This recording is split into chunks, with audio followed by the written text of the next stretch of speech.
포커스 시간입니다. 더불어민주당 이재명 후보의 공동선대위원장을 맡고 있는 한준호 의원과 함께하겠습니다. 어서 오세요. 네, 안녕하세요. 네. 어제부터 공식 선거운동 시작이 됐죠. 네, 그렇습니다. 오늘 이재명 후보 보니까 대구 경북에 가 있는데 네. 민주당 입장에서는 좀 가장 어려운 지역, 취약한 지역 아닙니까? 네, 뭐 당연하고요. 네. 저희가 그간 대선에서 그 지역에서 21%를 채 넘어본 적이 없습니다. 다만 요즘 이제 내란 종식이라는 여러 가지 그 국민들의 정서가 있기 때문에 저희가 한 30% 정도까지 한번 설정을 해보고 네. 좀 최선을 다해 뛰고 있는 중입니다. 보수 강세 지역에서도 민심 변화가 있다. 이렇게 네. 보시는 겁니까? 실제 오늘도 홍준표 서포터즈라고 하는 분들이 네, 민주당 이재명 후보를 지지하고 오늘 선언을 했고 또 다음 주쯤 돼서는 TK 지역에서 뭐 단체 입당이라든지 지지 선언이 좀 이어질 예정입니다. 그래서 이런 연락들을 저희가 받을 때 물론 그것만 다 믿을 수는 없겠지만 전반적인 정서가 좀 많이 변했다라는 생각입니다. 지금 홍준표 전 시장 지지자 말씀을 네. 하셨으니까부터 여쭤볼게요. 이재명 후보가 SNS에 홍준표 전 시장을 향해서 네. 미국 잘 다녀오시라, 돌아오시면 막걸리 한 잔 나누자 이렇게 얘기를 한 다음에 네. 지지자들이 또 이재명 후보를 지지 선언하고 네. 이런 일련의 일들이 있거든요. 혹시 네네. 교감이 있는 겁니까? 저는 개인적으로 좀 교감이 있었으면 좋겠다라는 생각인데 뭐 전화를 주고받을 수 있는 사이는 됩니다. 그거는 지난 대선 때도 그랬었고요. 다만 그걸로 인해서 이번 지지 선언이 이어졌다라고 보기는 어렵고 제가 받은 여러 가지 연락들도 그렇고 현재 대구 경북 지역에서 소소하게나마 이재명 후보에 대한 지지 여론이 좀 돌고 있다라는 건 저희가 듣고 있습니다. 그러면은 가장 어려운 대구 경북에서도 네. 목표치를 지금 높였는데 높였죠. 그럼 네. 전체적으로도 다 네. 높였겠네요?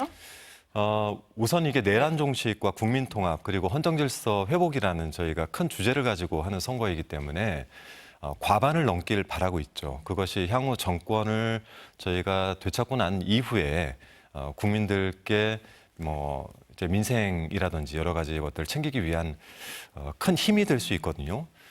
지난 박근혜 정부 때가 51.6%로 50%를 넘었던 경우인데 저희가 지금까지 정권을 잡으면서 한 번도 50%를 넘어본 적이 없어요. 그래서 과반 득표를 좀 목표로 하고 있습니다.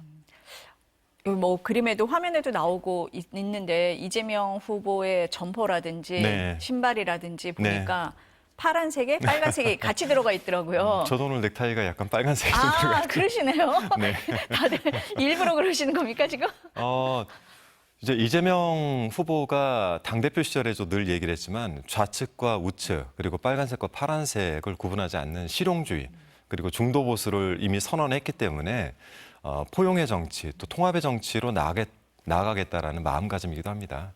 네. 아니 캠프 그 선대위 구성에도 보면은 말씀하신 것처럼 뭐 좌우 보수 진보 이런 걸 가리지 않으신 것 같아요. 네네. 아까 홍준표 전 시장 말씀을 잠깐 나눴었는데 홍 전 시장 캠프에 있었던 이병태 전 카이스트대 네. 교수요. 네네.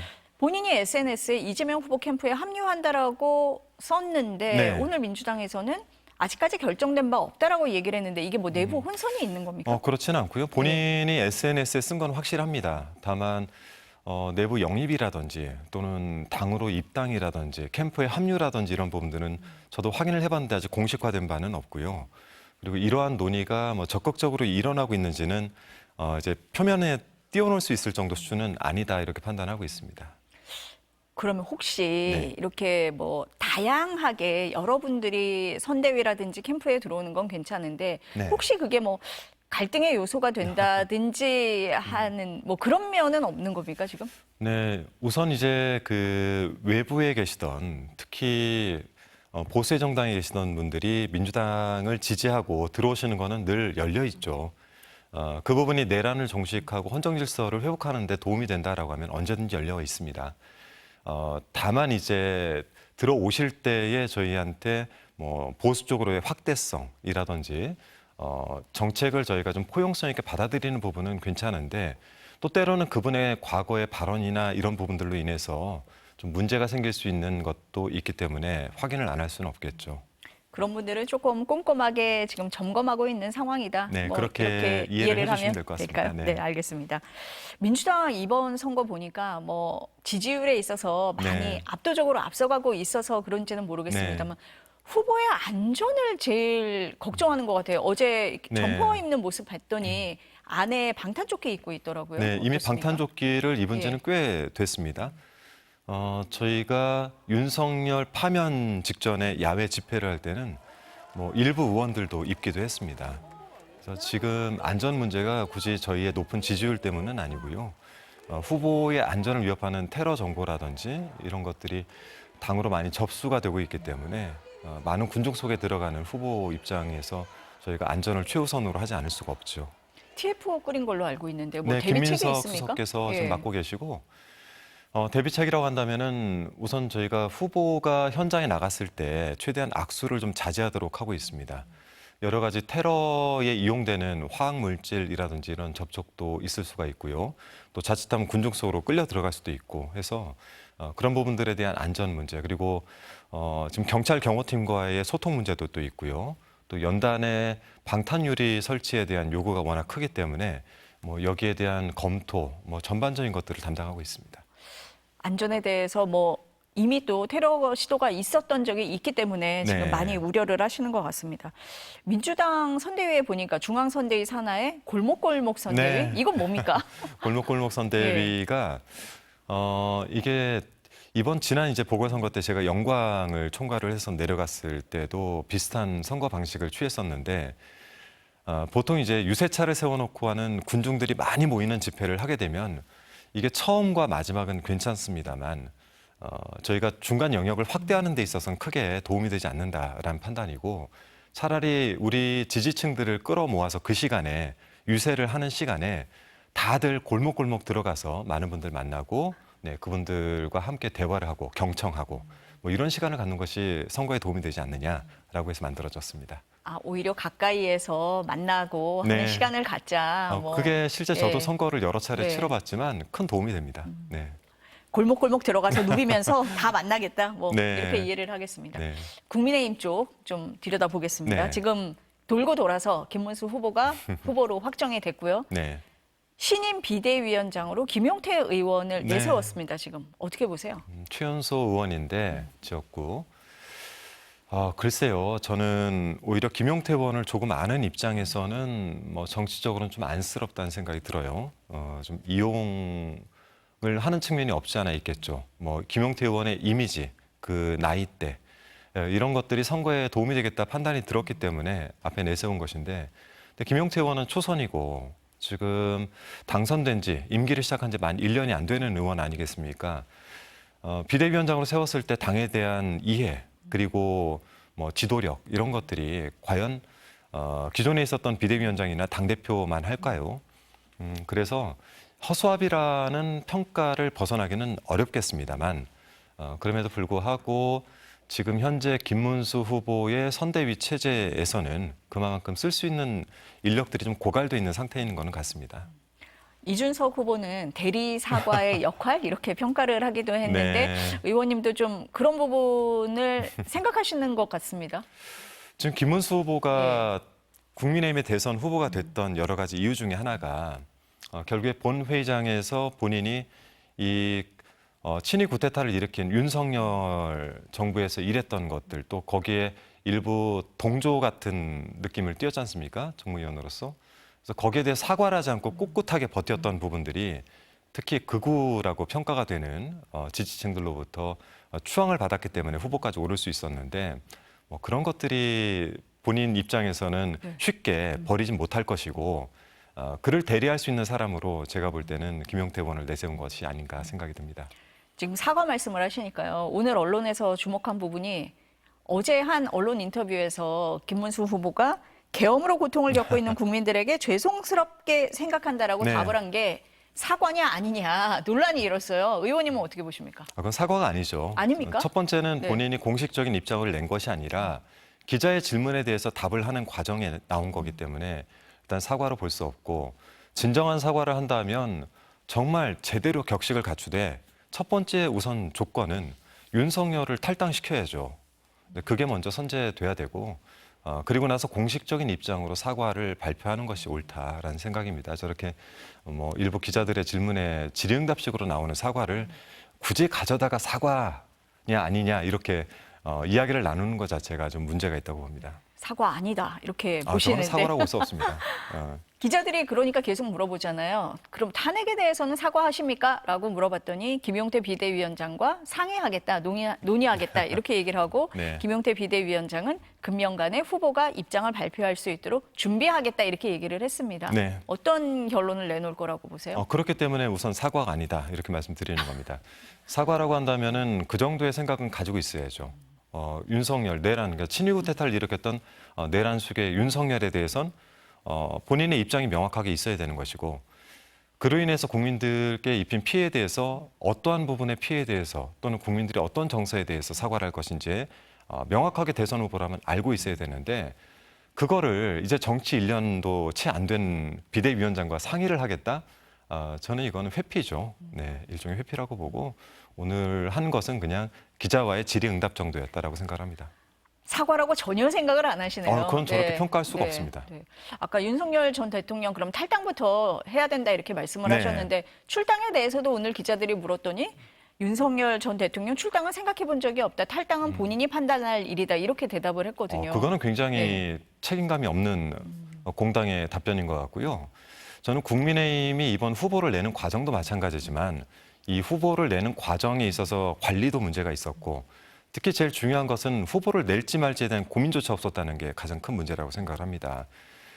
21세기에 비상계엄을 선포를 했고 비상계엄 자체가 자당의 의원들과 상의도 없었고 명분도 떨어지고 일종의 친위구 태타로 정적 제거용이었는데 여기에 대해서 반성 한마디 없이 이렇게 대선 후보를 내고 대선 후보를 내는 과정도 굉장히 복잡했고 국민들 눈살을 찌푸리게 했는데 결국 뽑은 사람이 극우를 지향하던 사람을 뽑아놨단 말이에요.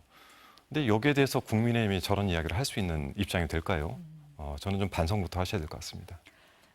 그러면은 윤 전 대통령과의 관계 재설정이 돼야 그나마 뭐 중도 확장이라든지 이런 걸 좀 생각해 볼 만한데 네. 윤 전 대통령이 SNS를 통해서 김문수 후보 지지한다라고 얘기를 하고 네. 선거운동에 뛰어든 듯한 네. 그런 메시지를 내고 있거든요. 이건 어떻게 보십니까? 그건 제 입장보다 국민의힘 의원들의 입장을 더 들어야 될 것 같은데 지금 안에서도 논란이 많습니다.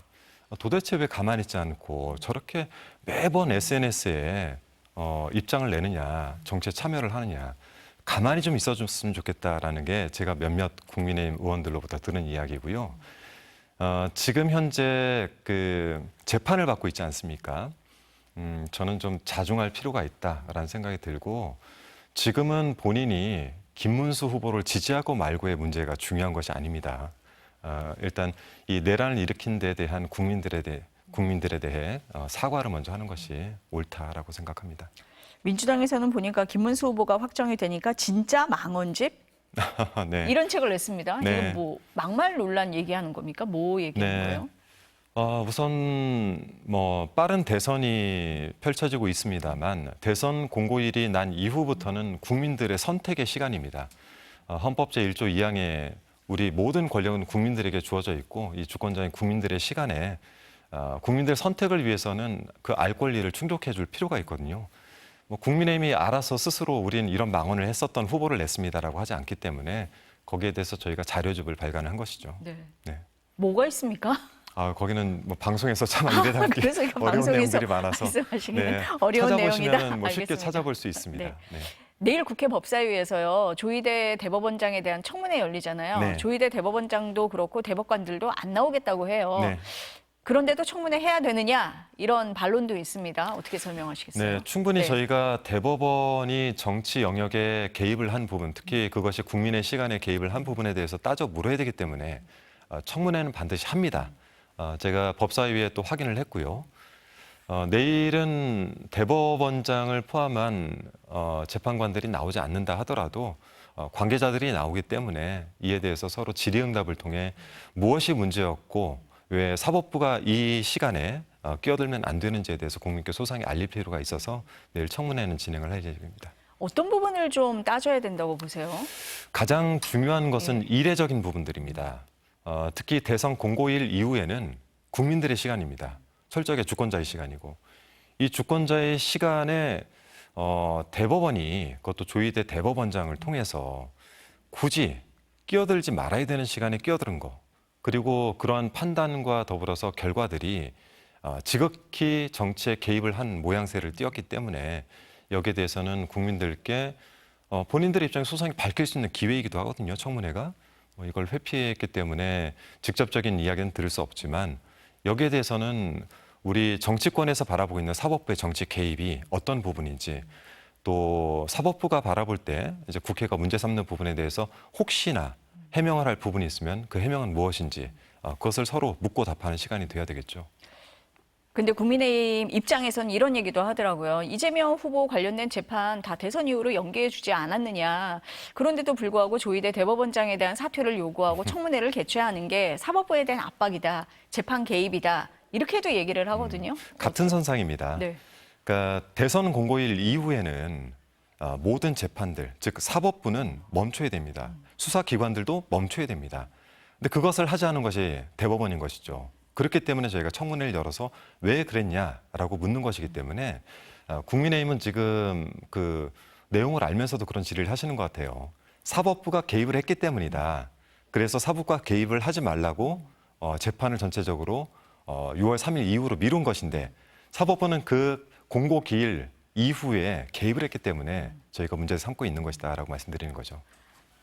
민주당에서 얘기할 때는 순서를 봐라. 네. 어디가 먼저 개입을 했느냐 그 말씀을 하시는 건가요? 네. 그거보다 네. 이 선상에서 그러니까 대선 공고일 이후에 대선 공고가 되고 난 이후에는 사실 주권자가 선택을 하는 것이에요.